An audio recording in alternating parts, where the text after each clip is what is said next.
Good morning সবাইকে। তো আমি আবারও একটা তোমাদের সামনে ছোট্ট ভিডিও নিয়ে চলে এসেছি।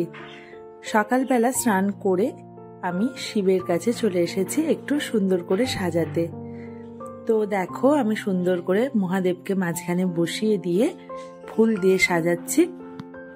অনেকেই প্রশ্ন করতে পারো যে এটা কেন সাদা শিবলিঙ্গ। না, এটা সাদা শিবলিঙ্গ নয়, এটা নতুন শিবলিঙ্গ আমি কিনেছি। আগের যে শিবলিঙ্গটা ছিল সেটা একটু প্রবলেম হয়েছে, মানে একটু জাস্ট ফাটল মতো ধরেছিল, সেই জন্য আমি ওটা চেঞ্জ করে নিয়েছি। তো দেখো আমি এখানে ফুলগুলোকে থালায় পরপর সাজিয়ে নিচ্ছি, যেগুলো কেনা ফুল। তারপর তো আমার গাছের ফুল আছেই। তো এই দেখো আমি পরপর আকন্দ, বেশমালা, বেলপাতা, ধুতুরা আর আরও ফল, এই দেখো ফলও এনেছি। তো এগুলো পরপর আমি একটা থালায় সাজিয়ে নিচ্ছি। এইবারে আমি এই দেখো এই নিচেটাও একটু ডেকোরেশন করছি। আমার মনে হলো নিচেটা একটু ফাঁকা লাগছে, তো নিচেটাতেও একটু ফুল দিয়ে সাজাচ্ছি। আসলেই আমার সাজাতে প্রচণ্ড ভালো লাগে, বিশেষ করে ঠাকুরের কোনো জিনিস আমার খুব বেশি ভালো লাগে সেটা। আর এই দেখো যেরকম মাথায় আসছে আইডিয়া সেরকমভাবেই সাজাচ্ছি। কীরকম লাগছে তোমরা অবশ্যই জানিও কমেন্টে যে কেমন সাজানোটা হয়েছে। এবার পরপর আমি সব কিছু সাজিয়ে নিয়েছি। ঠাকুরমশাই আসবেন, দুপুরে পুজো হবে। এই দেখো এখানে যে চান করানোর জন্য সমস্ত জিনিস, এখানে ফুল রয়েছে, সব কিছু আমি পরপর সাজিয়ে রেখে দিয়েছি।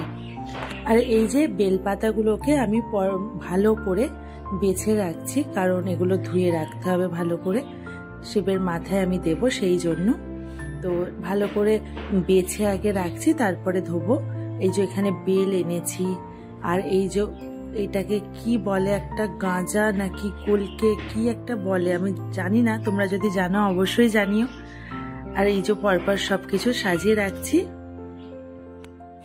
এই দুধের মধ্যে একটু সিদ্ধি ফেলে দিচ্ছি, আর তার সাথে দিচ্ছি একটু ঘি, একটু মধু আর একটু চন্দন।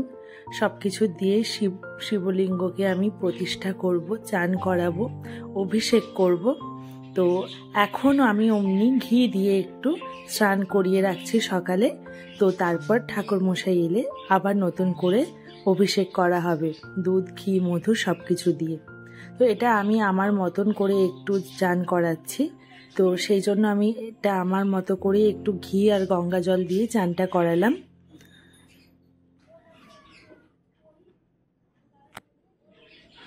তো দেখো আমি সিংহাসনে বসিয়ে দিয়েছি।